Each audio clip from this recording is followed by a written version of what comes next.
ये है talks news network और आप देख रहे हैं पॉलिटॉक्स, राजनीति का कच्चा चिट्ठा। केंद्र सरकार की एनएमपी स्कीम और महंगाई के मुद्दे पर कांग्रेस हमलावर है। देश भर में कांग्रेस की ओर से वरिष्ठ नेता प्रेस कॉन्फ्रेंस कर जनता के सामने अपनी बात रख रहे हैं। इसी कड़ी में शुक्रवार को जयपुर में कांग्रेस कार्य समिति सदस्य राजीव शुक्ला ने केंद्र सरकार पर निशाना साधते हुए कहा कि केंद्र सरकार मोनेटाइजेशन स्कीम के नाम पर देश बेच रही है। बीजेपी सरकार को रोका नहीं गया तो कल ये जयपुर का हवा महल, आमेर और चित्तौड़गढ़ का किला भी बेच देंगे। ये देश की धरोहर को बेच देंगे। केंद्र सरकार ने पिछली बार लाल किले को कोलकाता की एक कंपनी को देने की तैयारी कर ली थी। शुक्ला ने तंज कसते हुए कहा कि जनता ने आपको देश बेचने के लिए सत्ता नहीं दी थी। राजीव शुक्ला पीसीसी में मीडिया से बातचीत कर रहे थे।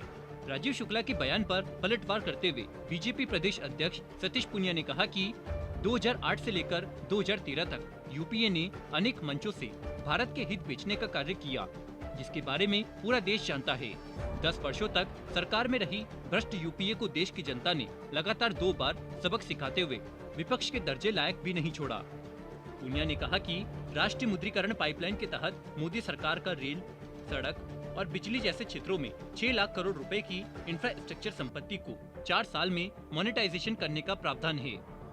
मोदी सरकार की विनिवेश नीति को लेकर भारत को आत्मनिर्भर बनाने के लिए दूरदर्शी सोच है, जिससे जो परिसंपत्तियों दशकों से किसी काम नहीं आ रही थी, लेकिन अब उनका उपयोग इस्तेमाल होगा और उनके संबंधित क्षेत्रों में उत्पादकता और लाभ दोनों संभव हो सकेंगे। सतीश पूनिया ने आगे कहा कि एनएमपी के तहत जमीन का मोनेटाइजेशन नहीं किया जाएगा, केवल ब्राउनफील्ड परिसंपत्तियों का ही मोनेटाइजेशन किया जाएगा। मोनेटाइजेशन परिसंपत्तियों पर मालिकाना हक सरकार के पास ही रहेगा। इसको तय समय के बाद सरकार को वापस करना अनिवार्य है। किसी भी सार्वजनिक विकास योजना के लिए इंफ्रास्ट्रक्चर का मजबूत ढांचा बनाने पर जोर होता है और केंद्र सरकार यह करने पर विशेष जोर दे रही है। पूनिया ने कहा कि मोदी सरकार परिसंपत्तियों के मोनेटाइजेशन से राजस्व जुटाने के साथ ही इसके इंफ्रास्ट्रक्चर के रखरखाव और विस्तार पर भी विशेष कार्य कर रही है। पूनिया ने आगे कहा कि राजीव शुक्ला अपने गिरेबान में झांके कि देश की साख गिराने वाली यूपीए ने कॉमनवेल्थ कोयला, 2G, 3G, Adarsh society, Agusta Westland, National Herald, किसानों की जमीनों, अनेकों घोटालों पर भारत की साख समृद्धि व विकास को ठप करने का काम किया है। पीएम मोदी के राज में न लाल किला बिकेगा, न आमेर का किला बिकेगा और न कांग्रेस की तरह देश का ईमान बिकेगा।